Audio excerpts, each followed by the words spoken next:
So I think I know the answer to this. Ed Sheeran versus Marc Rebillet. Who's the best looper out there right now? Ed is for sure. Now, Mark has a comical thing that he does that I do watch some of his stuff, and it's pretty cool. But the most people don't even know how intricate Ed's looping is. And I didn't even know until I started looping. And once I started looping, I would watch shows, live shows of him on YouTube to see how he did it. And there's shows that he messes up while he's looping, and he'll delete the loop and re-record it while he's singing a verse that he never really loops and sings that particular verse at the same time. So he was messing up, deleting it, and rebuilding it during a different part of the song that he's not used to doing. And that's how I knew. I was like, whoa, you couldn't figure that out until you start looping, and then you understand, like, wow, he's doing a lot more than it looks like. So in my opinion, yeah, Ed's definitely the best looper. Nowadays he has, he's playing stadiums now. So I'm sure he has some kind of help. Yes, some backstage that can manipulate the system if something happens. But he may not be, he may be doing it, just the way that he was doing it at the beginning. I just don't see that because of how big of the shows are. There's stadiums, you don't want to mess up at a stadium show. But in my opinion, yeah, he's definitely the best looper. Yeah, I just saw, I think, a post that you made where he was in front. He must have been in front of an audience of like 25,000. Now, I'll tell you this: I had me and my wife love Ed Sheeran. We actually had his I think "Perfect" for our wedding song, and had no idea he was a looper until I started watching some of your stuff and reading about it. I always thought he was maybe an American Idol finalist or something like that carried over. Never got into the history.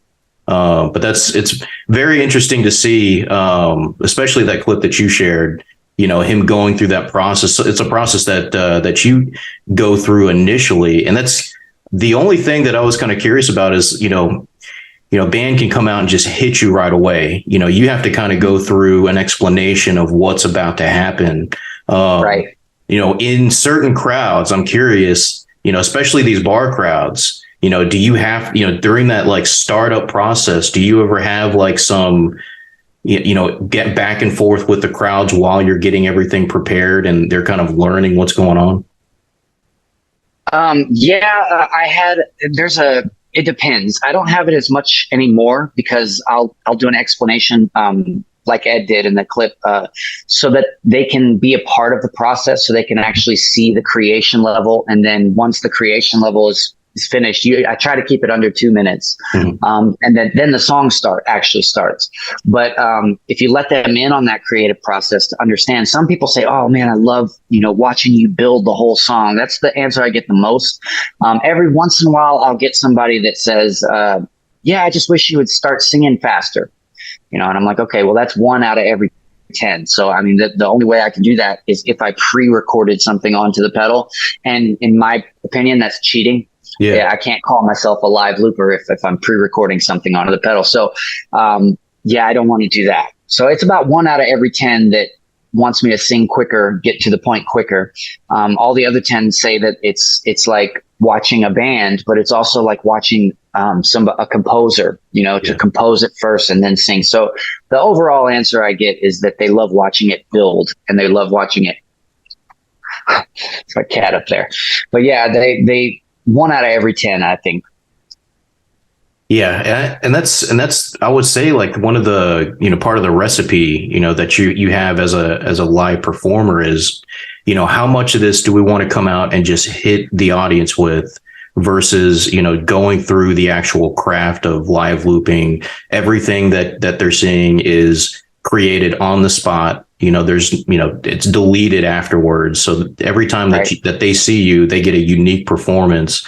And there's something to that, not only within just the performance itself, but the music that you're putting together, which is pretty amazing stuff too. I got to listen to a few of your songs online, and the not that I'm music expert or anything like that, but you got kind of like that Timberlake pitch with a southern twang to it, which is thank you. I enjoyed like the let's see, Dream is it Dreamers? Dreaming and Dreaming, yeah. Neon. So let me ask you this: who put those videos together for you? That was a video guy I met. Actually, it was pure luck. His name's Daniel. I met him in a worldwide songwriter group on Facebook, and it's worldwide, so anybody could join. You know, it's a lot of people from different countries. And he posted, "Hey, I'm looking to start a portfolio, and I need an artist to do some videos." And I started talking to him, and he lived 11 minutes away from me.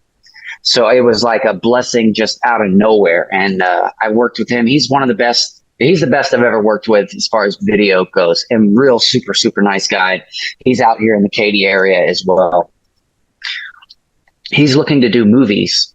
He wants to direct movies. So he started with music videos, and he wants to eventually move to movies. I can't wait to watch his movies, because just talking to him, he's a deep guy, and he'll say things like, I don't know anything about film. I'm a musician. So he would tell me, like, I asked him why he wanted to do movies. And he said, well, because movies have been ruined for me.